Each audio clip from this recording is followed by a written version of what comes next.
Paz do Senhor, meus irmãos. Meu nome é Ismael, do canal Retornando às Escrituras, e hoje nós vamos dar continuidade ao estudo do livro de Isaías.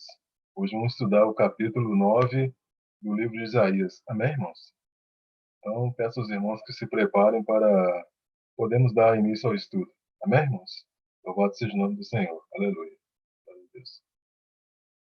Então, irmãos, o livro de Isaías, então, capítulo 9, né?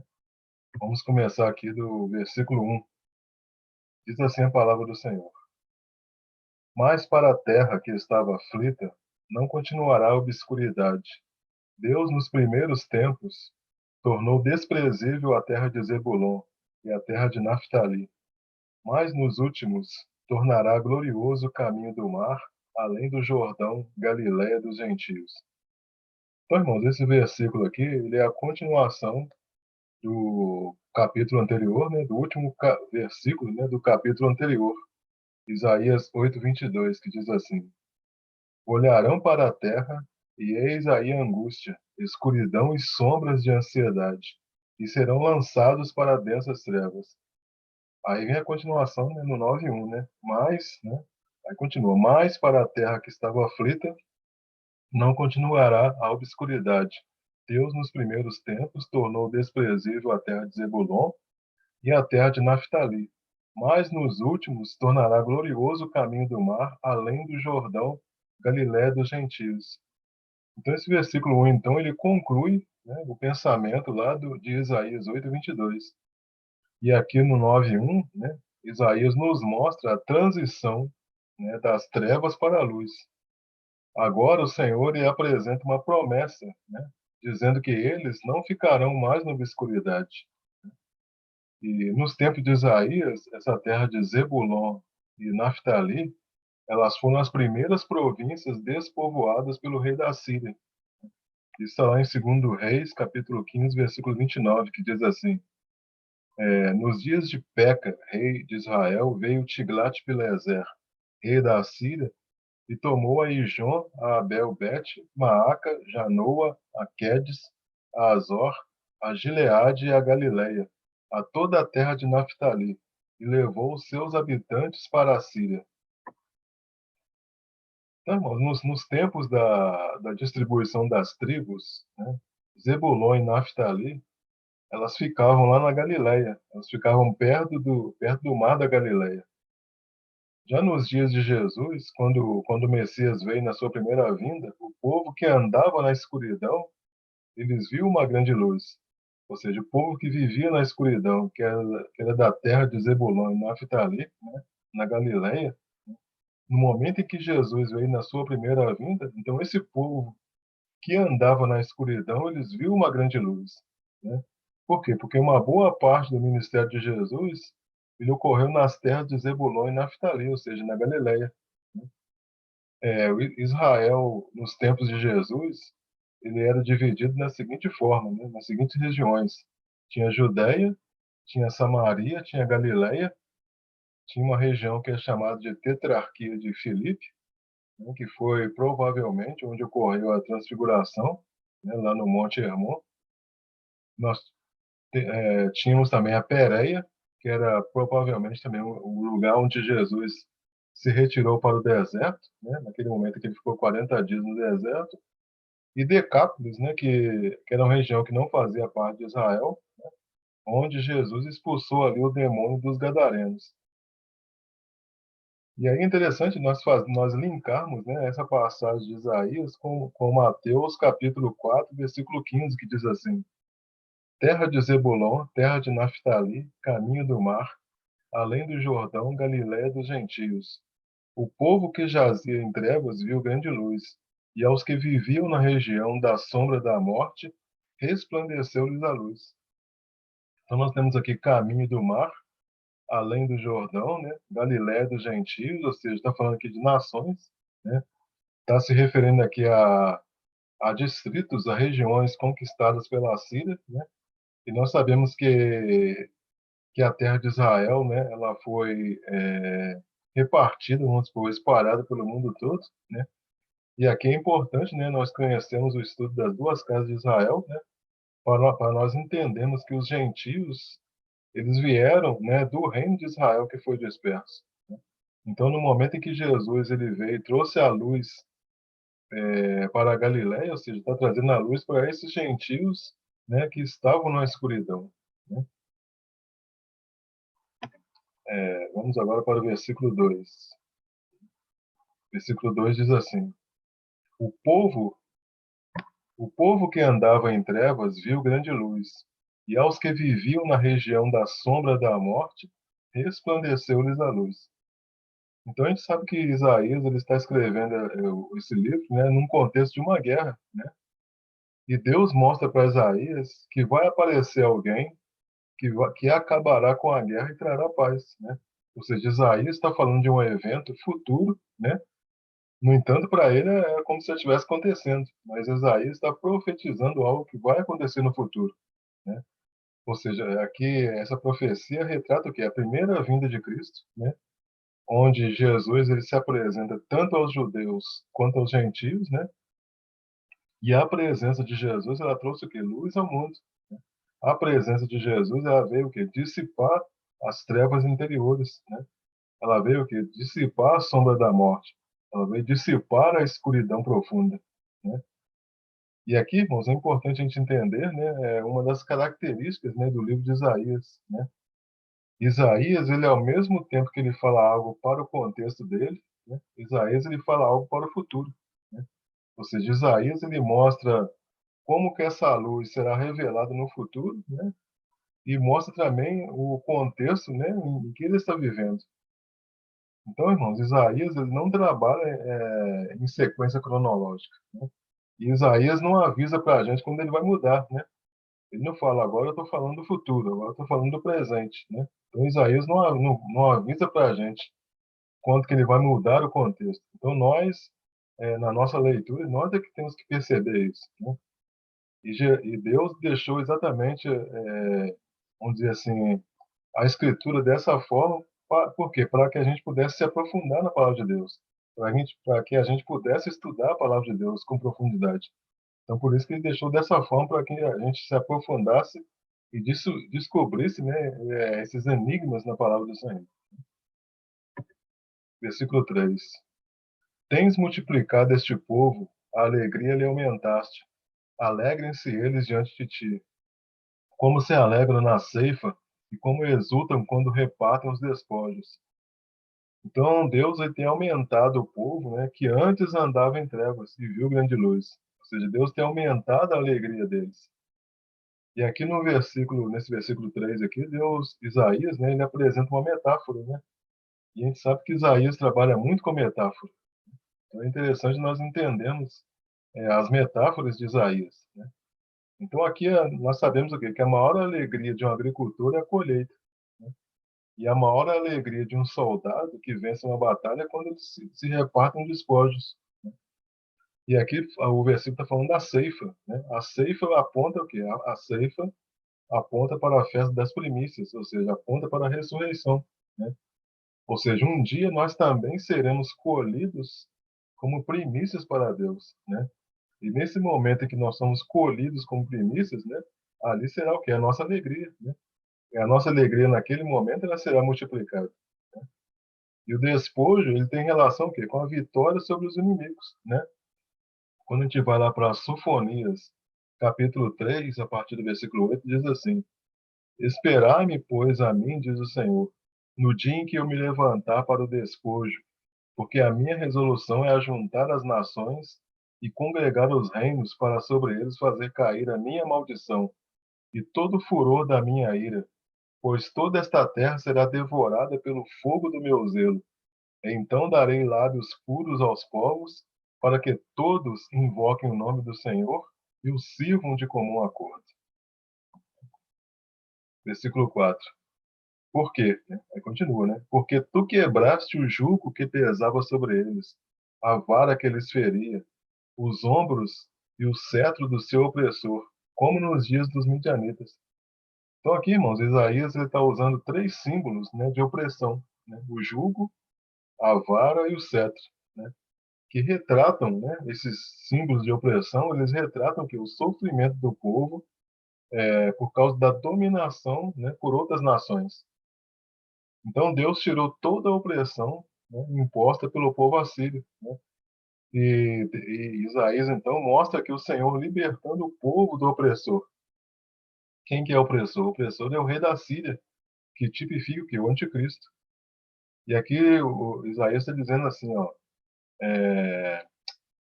porque tu quebraste o jugo que pesava sobre eles, a vara que lhes feria os ombros e o cetro do seu opressor, como nos dias dos midianitas. Ou seja, está falando aqui da vitória de Gideão sobre os midianitas, que está lá em Juízes capítulo 7, né?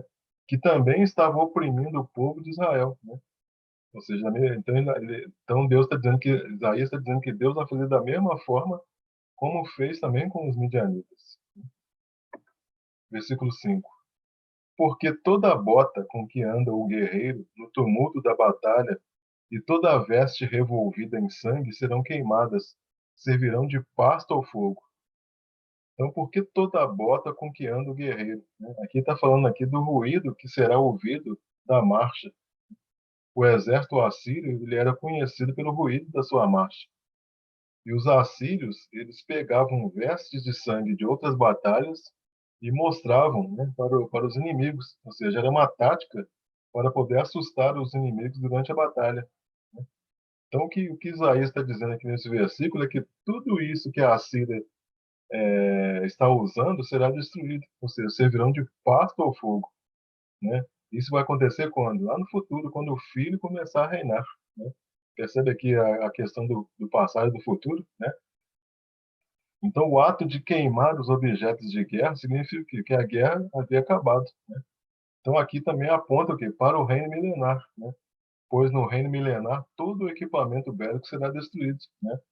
Nós já vimos isso lá em Isaías 2, versículo 4, que diz assim: Ele julgará entre os povos e corrigirá muitas nações. Estas converterão as suas espadas em relhas de arados e suas lanças em podadeiras. Uma nação não levantará a espada contra outra nação, nem aprenderão mais a guerra. Né? Ou seja, isso vai acontecer quando? No reino milenar. Né? Versículo 6. Porque um menino nos nasceu, um filho se nos deu, o governo está sobre os seus ombros, e o seu nome será maravilhoso conselheiro, Deus forte, Pai da eternidade, príncipe da paz. Então esse porquê aqui, irmãos, é a conclusão do versículo anterior. Ou seja, a Isaías aqui ele está ampliando o conceito de Emanuel, né? Isaías está completando o raciocínio lá de Isaías 7, né? Ou seja, esse é o que pode realizar todas as promessas, né, descritas nos versos anteriores, né? Então, o menino lá em Isaías 7, né, é o Emanuel em Isaías 8. Ou seja, Isaías fala que o povo desprezou, né, as águas de Siloé, apontando o quê? Para Siló. Né? Então, este menino, irmãos, que nascerá como um bebê, ele será enviado como um presente de Deus. Né? Então, quando o versículo aqui fala um menino nos nasceu, né? O menino está apontando para a forma humana de Jesus, né? E quando diz assim, um filho se nos deu, está apontando o quê? Para a forma divina, né, de Jesus. Então, nós sabemos que Deus ele prometeu a Davi que a sua descendência seria estabelecida para sempre. Né?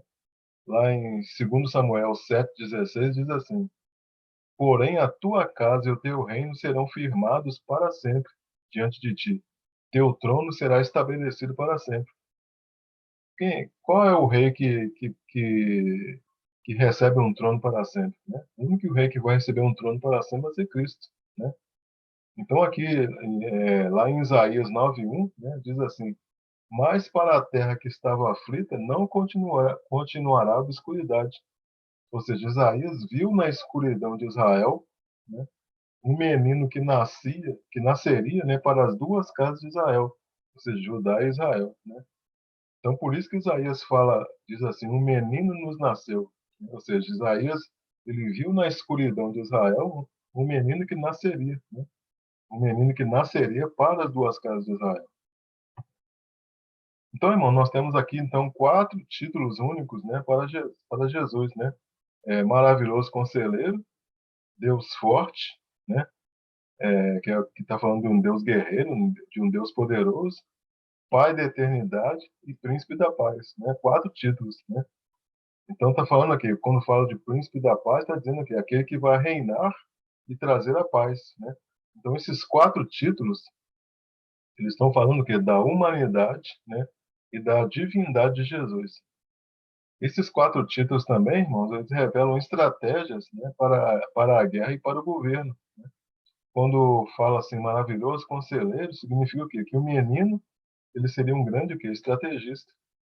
Quando fala Deus forte, quer dizer o quê? Que esse menino seria o quê? Um guerreiro lutando pelo seu povo. Quando fala Pai da eternidade, mostra o quê? O cuidado paternal, né, para com seus súditos. E quando fala Príncipe da paz, está querendo mostrar o quê? Que o seu governo será um governo de paz, né? Então percebe, irmãos, que Isaías, né, ele vem mostrando a revelação de Cristo, né? E isso é importante a gente entender no estudo de Isaías, né? Isaías vem mostrando a revelação de Cristo, né? Lá em Isaías 2, né, Isaías mostra o reinado futuro de Cristo, né? Nós já estudamos. Em Isaías 4, Isaías mostra Cristo como o renovo da descendente de Davi. Em Isaías 7, Isaías mostra Cristo como Emanuel, que nascerá de uma virgem. Em Isaías 8, Isaías mostra o povo desprezando as águas de Siloé, que representa Cristo. E aqui em Isaías 9, né, versículo 6, Isaías fala o quê? Da deidade, né, e da eternidade de Cristo. Versículo 7. Para que se aumente o seu governo e venha paz sem fim sobre o trono de Davi e sobre o seu reino, para estabelecer e o firmar mediante o juízo e a justiça, desde agora e para sempre. O zelo do Senhor dos Exércitos fará isto. Então aqui está falando que do reino milenar, né? A paz e a justiça serão características, né, primordiais desse reino, né? Então, quando o versículo fala aqui, para que se aumente o seu governo, ou seja, o reino do Messias, ele será um reino que não será um reino estagnado, né? Será um reino dinâmico, né? O trono de Davi está mostrando o quê? Que o libertador seria o quê? Descendente de Davi. Então, este menino, né, ele vai se assentará no trono de Davi e reinará para sempre, né? E quando o versículo fala que o zelo do Senhor dos Exércitos fará isto, ou seja, isso mostra o quê? Que Deus está garantindo, né, que tudo isso será cumprido, né? Nós temos aqui uma garantia de Deus que tudo isso aqui que está sendo profetizado, né, será cumprido. Versículo 8. O Senhor enviou uma palavra contra Jacó e ela caiu em Israel. Então, irmãos, a partir daqui do versículo 8, Isaías agora ele muda de assunto, né, e volta a falar do julgamento contra Israel, né? Aí dos versículos 8 até o versículo 21, nós vamos ver aqui 3 fatos que abalaram Israel por causa do seu orgulho, por causa da sua rebeldia, né? E dos versículos 8 até o 12 está o primeiro fato, que é a arrogância, né? Então aqui Isaías vai tratar da questão da arrogância de Israel, né? Ou seja, trata-se de uma ameaça a Israel, né? O Senhor enviou uma palavra contra Jacó, né, que é Judá, né? Porque o Senhor avisou eles, né? Avisou Israel antes deles serem destruídos, né, pelos assírios, mas eles não deram atenção, né?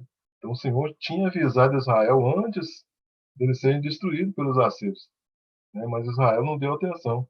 Ou seja, é uma mensagem para o reino do norte, mas que também servia para o reino do sul. Aí no versículo 9 diz: Todo o povo o saberá, Efraim e os moradores de Samaria, que em soberba e altivez de coração dizem. Então, Efraim, né, nós sabemos que é o que? O reino do norte. Samaria é a capital do reino do norte, né? Então, o versículo está dizendo aqui que todo o povo saberá. Ou seja, a invasão da Assíria contra os sírios e os israelitas, né? Está mostrando que as profecias de Israel, de Isaías, né? Eram verdadeiras, né? Ou seja, as profecias de Isaías se cumpriram, né? E quando o versículo fala aqui que em soberba e altivez de coração dizem, ou seja, está falando aqui do reino do norte, né? Que rejeitou a casa de Davi desde o momento em que o Reino Unido fora dividido, né? Então, desde aquele momento, o Reino do Norte ele rejeitou, né, o Reino do Sul, né? Versículo 10. Os tijolos ruíram por terra, mas tornaremos a edificar com pedras lavradas. Cortaram-se os sicômoros, mas por cedro os substituiremos. Então, os tijolos, né, ou ladrilhos, né, ele fala o quê? Das paredes de argila de Israel. Né? Está falando o quê? Que essas paredes elas ruíram por terra. Né? Então, o povo ele queria melhorar suas residências, né, com pedras lavradas, mas o povo estava ignorando o fato de que Deus iria destruir tudo aquilo. Né? Ou seja, na arrogância deles, né, eles diziam o seguinte: nós tornaremos a edificar e substituiremos. Né? Então, eles achavam que podiam resistir aos ataques do inimigo. Quando o versículo fala aqui de sicômoros, né? Sicômoros era uma espécie de figueira brava, né? Que crescia em abundância, né? Abundância nas regiões da Judéia. Mas não, mas esses sicômoros, eles não são considerados materiais bons para a construção, né? Quando a gente compara com os cedros, né? Então eles queriam que substituir os sicômoros por cedros.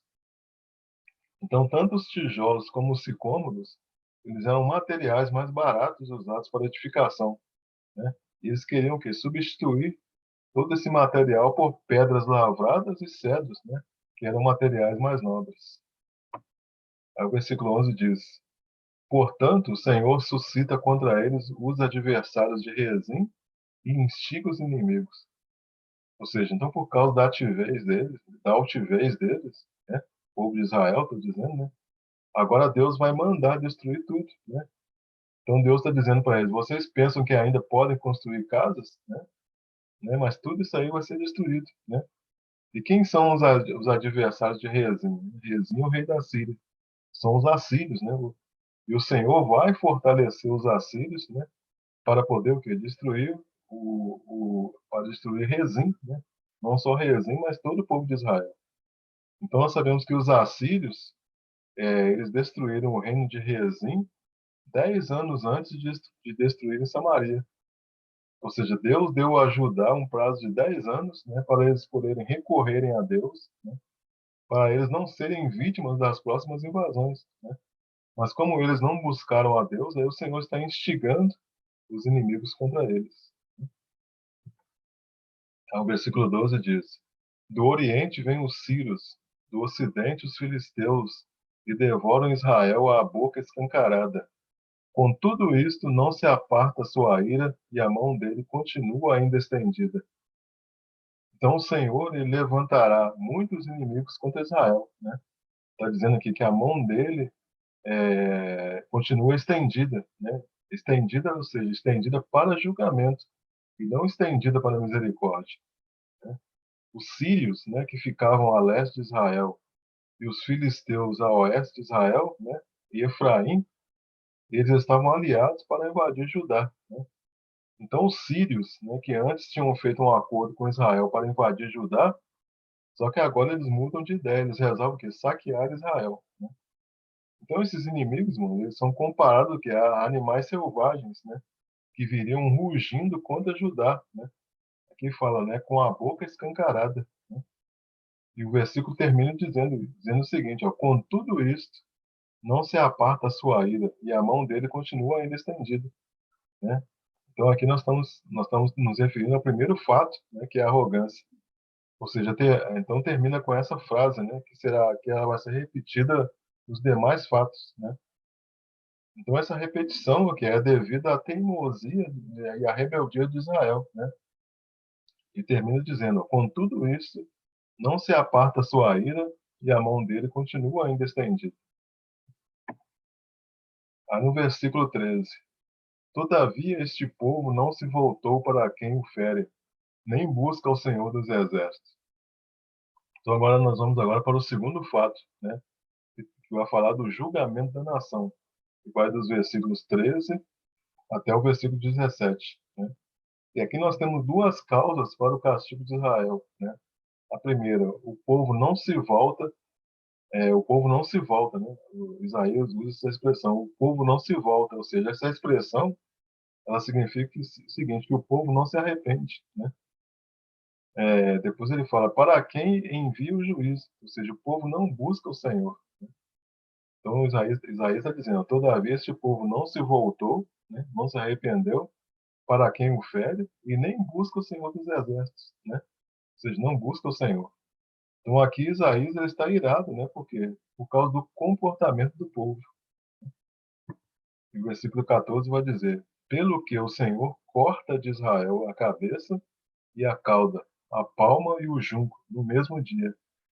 Então, a cabeça aqui são os líderes, né, e os anciãos da comunidade, né, e a cauda são os falsos profetas que tinham esquecido o seu chamado. A palma representa pessoas de alta posição social e o junco, né, são pessoas humildes, né, é o pessoal da massa, né, que todos eles aqui seriam cortados. E agora nós vamos ver a explicação desse versículo aqui no próximo, né, versículo 15, que diz assim: o ancião, o homem de respeito, é a cabeça, o profeta que ensina a mentira é a cauda. Então essa passagem ela está falando que da destruição de Israel pelo povo assírio, né? O ancião, que é o homem de respeito, é a cabeça, né? Ou seja, né, ele era o líder, né? A pessoa que deveria dar exemplo. Esses homens, então, é que Isaías está falando, né, que Deus vai cortar a cabeça deles. O profeta, aquele que ensina mentira, que é a cauda, ou seja, Isaías está dizendo que Deus vai destruir a cidade, mas os profetas, por quê? Porque os profetas mentirosos, eles estavam ensinando às pessoas que eles deveriam reerguer a cidade com pedras lavradas. Ou seja, estavam ensinando mentiras, né? E se a gente olhar lá no futuro, né, nós temos ali lá em Apocalipse aquele exército de 200 milhões, né, lá do Apocalipse, né? Nesse exército de 200 milhões tem um ancião de respeito, né, e tem um falso profeta que ensina. Ou seja, nós sabemos que esse ancião de respeito e esse falso profeta, eles vão instigar as nações, né, a lutarem contra Jerusalém. Né? Então eles partem para o mundo todo, né, e vão conquistando pessoas para se agrupar a eles, né, para poder o quê? Avançar, né, para poder lutarem contra Jerusalém. Versículo 16. Porque os guias deste povo são enganadores, e os que por eles são dirigidos são devorados. Né? Então agora Isaías está falando dos líderes e dos liderados, né? E está dizendo aqui que os líderes eram os piores, né? Os líderes de Israel, que eram os anciãos, né, de respeito, e os profetas, eles foram destruídos por quê? Porque eles estavam desviando o povo do caminho. O próprio povo de Israel, eles se deixavam levar pelo erro, né? Então, por que, irmão, tudo isso aqui, por que tudo isso aqui está acontecendo, né? Porque lá, quando nós estudamos o Isaías capítulo 3, nós vimos bem isso aqui, né? Lá em Isaías 3, versículo 12, está dizendo assim: os opressores do meu povo são crianças, e mulheres estão à testa do seu governo. Ó povo meu, os que te guiam te enganam e destroem o caminho por onde deve seguir. Né? Então, tudo isso está acontecendo por quê? Né? Por causa desse aqui, né? Porque o povo, os opressores do meu povo são crianças, né? E as mulheres estão à testa do seu governo. Né? A gente estudou com bastante profundidade isso aqui lá no capítulo 3. Né? Versículo 17, né? De Isaías 9, diz assim: pelo que o Senhor não se regozija com os jovens dele e não se compadece dos seus órfãos e das suas viúvas, porque todos eles são ímpios e malfazejos, e toda a boca profere doidices. Com tudo isso não se aparta a sua ira, e a mão dele continua ainda estendida. Então nós vemos aqui três classes, né, que não receberão a misericórdia de Deus: né? Os jovens, os órfãos e as viúvas. Então a gente sabe que essas classes, elas normalmente elas recebiam a proteção de Deus, né? Mas agora a nação estava tão rebelde, né, que até desses Deus não teria misericórdia. Ou seja, Israel, ela está toda contaminada, né? Então, Isaías está dizendo, todos eles são ímpios, né? Então, ou seja, são pessoas que não praticam a piedade, né? O que é praticar a piedade? Praticar a piedade significa o quê? Praticar as obras de Deus, né? São aquelas pessoas que vivem de maneira santa diante de Deus. Isso que é praticar a piedade, né? E eles não estavam praticando a piedade. E o versículo está dizendo, todos eles são malfazejos, ou seja, praticam o mal. E o versículo diz: toda a boca que profere doidices, ou seja, insensatez, né? E aqui nós vemos aqui uma figura de linguagem, né, querendo dizer que o pecado havia se espalhado por todo o reino, né? Por todo o reino de Israel. O versículo 18 diz agora: porque a maldade lavra como um fogo, ela devora os espinheiros e os abrolhos, acende as brenhas do bosque, e estas sobem em espessas nuvens de fumaça. E agora vem o terceiro fato, né, que vai dos versículos 18 até o 21, que vai falar agora do pecado e da impiedade. Então a maldade, né, porque a maldade lavra como um fogo. A maldade, ou seja, o pecado arde, né, como um fogo. Então aqui mostra claramente, né, que o pecado e a impiedade, né, são a causa da destruição de Israel. E essa destruição é o quê? É como um fogo que devora todas as coisas, né? Então este incêndio, irmãos, ele devorava o quê? Os espinheiros e os abrolhos, né? Mas também que devorava as florestas e os campos cultivados. E tudo isso que produzia uma horrenda coluna de fumaça. Então o poder do mal que estava em todo Israel, né, parecia o quê? Um incêndio florestal que se espalhava o quê? Por toda a terra de Israel. Versículo 19. Por causa da ira do Senhor dos Exércitos, a terra está abrasada, e o povo é pasto do fogo. Ninguém poupa seu irmão. Então, o fogo do incêndio, né, que é chamado aqui de a ira de Deus, né? Então, a ira de Deus é como um fogo que consome uma floresta, né? E a terra ela será toda abrasada, né? Ou seja, o povo ele será usado aqui como um combustível, né? Aí, enquanto o fogo devorava todas as coisas, né? A palavra de Deus está dizendo aqui, cada indivíduo fazia a mesma coisa com seu irmão, né? O versículo diz aqui, ó, ninguém poupa seu irmão, né? Por quê? Por causa da fome, né? Os homens eles comerão a carne de outros homens, né? Isso aqui vai ser explicado no próximo versículo, né? E aqui nós podemos também ver que um contexto da grande tribulação. Lá em Mateus 10:21 diz assim: um irmão entregará à morte outro irmão, e o pai ao filho. Filhos haverá que se levantarão contra os progenitores e os matarão. Então, dessa forma, mas o país todo ele se tornou um combustível, né, que destruiu todo o povo, né, fazendo com que Israel desaparecesse.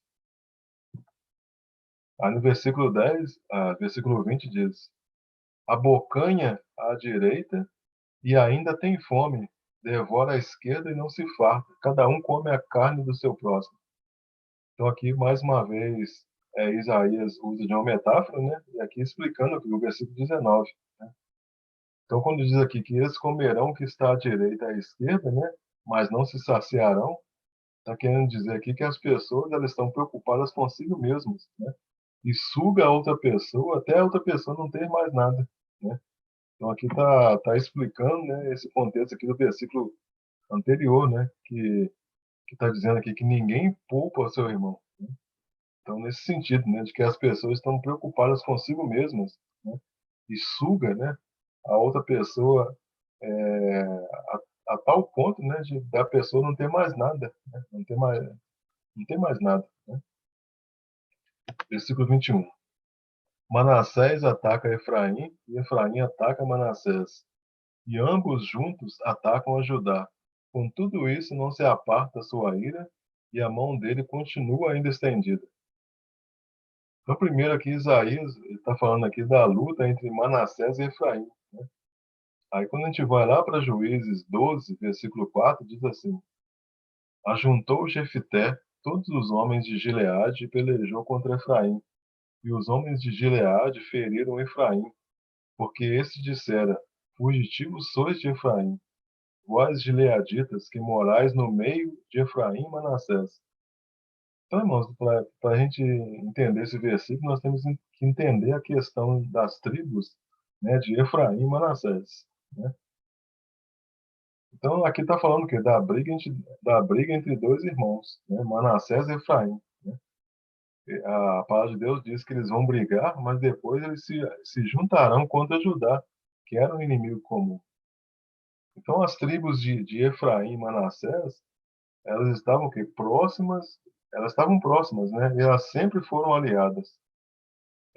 Na época em que houve a divisão das terras lá em Canaã, a tribo de Manassés ela ocupou o território em ambos os lados do Rio Jordão. Então, a metade da tribo de Manassés ela ficou com um território, né, a leste do Jordão, que a gente chama além do Jordão, né? E a outra metade recebeu o território que ficava a oeste do Rio Jordão, que a gente chama aquém do Jordão, né? Esse território aquém do Jordão, ele era chamado de Gileade. Então, do lado de Gileade ficaram as tribos de Gad, né, Ruben, né? E essas tribos, elas pediram que Moisés lhes desse essa terra do lado de Gileade, né? Porque tinha uma boa pastagem para os seus animais, né? Porque eles tinham muitos rebanhos, né? Essas duas tribos, Gad e Ruben, eles não aguardaram a decisão do Senhor, né? Para poder receber a sua porção na terra prometida, né? Que ficavam da além do Jordão. E nessa época, então, Moisés ele se perturbou muito com o pedido deles, né? Porque eles tinham aproximadamente 14% do total de guerreiros, né? E os outros que ficavam além do Jordão, eles poderiam desanimar de conquistar a terra. Mas, felizmente, né, os homens daquém do Jordão, eles concordaram em mandar guerreiros para lutar, né? Então, no tempo dos juízes, né, do lado oeste de Manassés, né, se destacaram Gideão, né, que está lá em Juízes capítulo 6, né, e já do lado do leste, né, se destaca Jefité, né, que está lá em Juízes capítulo 11. Ambos, né, tanto Gideão quanto Jefité, eles foram o quê? Juízes em Israel. E agora vamos entender, fazer um pequeno resumo, né, da história de Jefité, para nós entendermos toda essa questão, né, que Isaías apresenta aqui da briga entre dois irmãos, né, Manassés e Efraim. Então, o Jefité, ele foi o oitavo juiz de Israel, né, durante 6 anos, né, está lá em Juízes 12, versículo 7. Então, o Jefité, ele viveu em Gileade, né, e ele foi um membro da tribo de Gad. Aí, na divisão das terras de Israel, a tribo de Gad ela ficou com a terra aquém do Jordão, né, a terra de Gileade, como eu já tinha dito, né? Aí os amonitas, né, que eram inimigos de Israel, eles entraram em guerra contra os israelitas, né? E não tinha nenhum homem com as qualificações de Jefité, né? Jefité era um homem valoroso e guerreiro. E os anciãos de Gileade, eles foram buscar Jefité, né? Por quê? Porque Jefité ele tinha fugido para a terra de Tob, né? A mãe de Jefité ela era uma prostituta, né?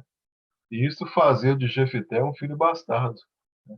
Então os irmãos de Jefité, que eram os filhos legítimos do seu pai, né, dentro do matrimônio, eles expulsaram Jefité de Gileade. Mas os anciãos, eles prometeram a Jefité que se ele voltasse, ele seria o líder dos gileaditas. Aí, o que Jefité fez? Jefité enviou mensageiros ao rei de Amon, né, questionando sobre o motivo, né, porque os amonitas eles estavam em guerra contra os israelitas. Aí o rei de Amon, ele alegou, né, respondeu o seguinte, né, que Israel havia tomado o seu território depois que ele saiu do Egito. Aí Jefité explicou para o rei de Amon o seguinte, ó, explicou como Deus havia agido poderosamente, né, em favor dos israelitas lá no passado, né? E nesse ponto, então, Jefité ele se mostrou uma pessoa até familiarizada, né, com as escrituras, né? Embora ele estivesse errado, né, estivesse longe, né, da terra dele durante muito tempo, mas ele mostrou uma pessoa familiarizada com as escrituras, né? Aí, antes de partir para a guerra, ele fez um voto ao Senhor, né? Caso ele retornasse para casa vitorioso, o primeiro ser que saísse pela porta da sua casa ao seu encontro seria oferecido em holocausto ao Senhor. E a palavra de Deus diz que ele voltou vitorioso, mas quem saiu ao seu encontro foi a sua filha única, né? E aqui, irmão, há diferentes interpretações, né, sobre a questão desse voto, né? Alguns acreditam que o voto de Jefité foi precipitado, né? e realmente implicou na morte da sua filha em holocausto, enquanto outros ele acreditam que o voto ele implicou na virgindade perpétua da moça, né, que teve a sua vida dedicada ao serviço do Senhor, né? Então, irmão, se a gente analisar bem, né, se a primeira opção estiver correta, né, então Deus, então, ele aceitaria o voto de Jefité, né? Mas nós sabemos que Deus ele sempre abominou sacrifícios humanos. Então, nesse caso, né, não tem como Deus ter aceitado a morte da filha de Jefité, né?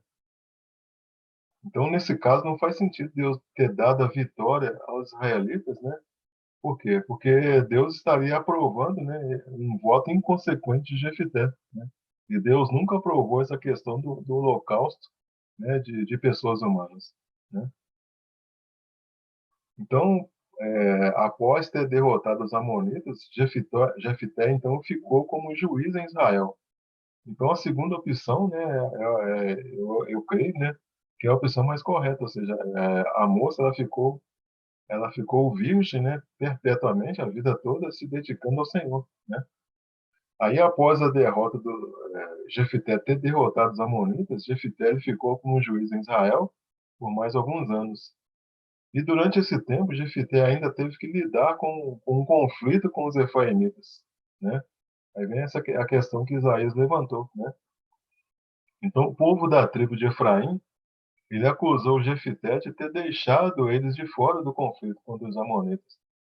Aí Jefité respondeu o seguinte, que aqui há anos, né, as tribos orientais, eles pediam ajuda a Efraim, né, mas nunca recebiam ajuda. Aí os efraimitas responderam o seguinte, acusando as tribos do leste, né, de terem fugido de Israel. Mas quando houve a guerra, né, eclodiram as lutas entre os dois grupos, os efraimitas eles foram os que fugiram, né? Aí Jefité ele juntou todos os homens de Gileade, né, e eles guerrearam contra os homens de Efraim e os derrotaram. E eles fizeram isso por quê? Porque os efraimitas tinham dito o seguinte: vocês gileaditas, né, que moram nas terras de Efraim e de Manassés, são desertores de Efraim.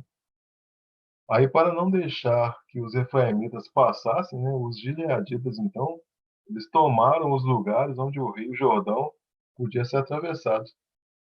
Aí, quando algum efraimita que estava tentando escapar, pedia para atravessar o rio, os homens de Gileade, eles perguntavam, você é efraimita? Aí, se eles respondessem que não, eles mandavam dizer a palavra Shibolete, né? Mas se eles diziam Cibolete, né, é porque eles não podiam falar direito a palavra, né? Então eles agarravam e matavam ali mesmo, né, na beira do Rio Jordão. Aí naquela ocasião foram mortos que 42 mil efraimitas, né? Esse episódio está narrado lá em Juízes 12, versículos 4 a 6, né? Agora, né, agora as duas tribos, né, elas estão juntas, estão lutando contra Judá, né? Então, ou seja, o pecado ele continuava a aumentar, né? Por isso que Deus não cessou a sua ira e a sua mão continua estendida. Então nós vemos que coisas lá do passado, né, agora se refletindo agora aqui na época de Isaías, né? Ou seja, as duas tribos, né, Efraim e Manassés, né, agora eles estão lutando contra Judá, né? Aí por isso que Isaías está dizendo, ó, o pecado continua a aumentar, né? E por isso que Deus não cessou a sua ira e a sua mão continua estendida sobre eles. Amém, irmãos? Então aqui então nós encerramos, né, o capítulo 9 de Isaías, né? Espero que os irmãos tenham compreendido, né, o estudo aqui da palavra do Senhor. Caso os irmãos não tenham compreendido, ou mesmo queiram acrescentar alguma informação, os irmãos podem fazer aí nos comentários, amém, irmãos? Agradeço a todos que assistiram o vídeo até o final e peço que você deixe aí seu like, né, se você gostou desse vídeo. Se inscreva, irmão, no canal, né? Nós temos aí vários estudos da palavra do Senhor que os irmãos podem desfrutar, né? Então peço que os irmãos se inscrevam no canal e obrigado a você que assistiu o vídeo até o final e aguardem aí a postagem dos próximos vídeos. Amém, irmãos? Então fiquem todos aí na graça e na paz de nosso Senhor Jesus Cristo. Amém, irmãos? Glória a Deus, aleluia.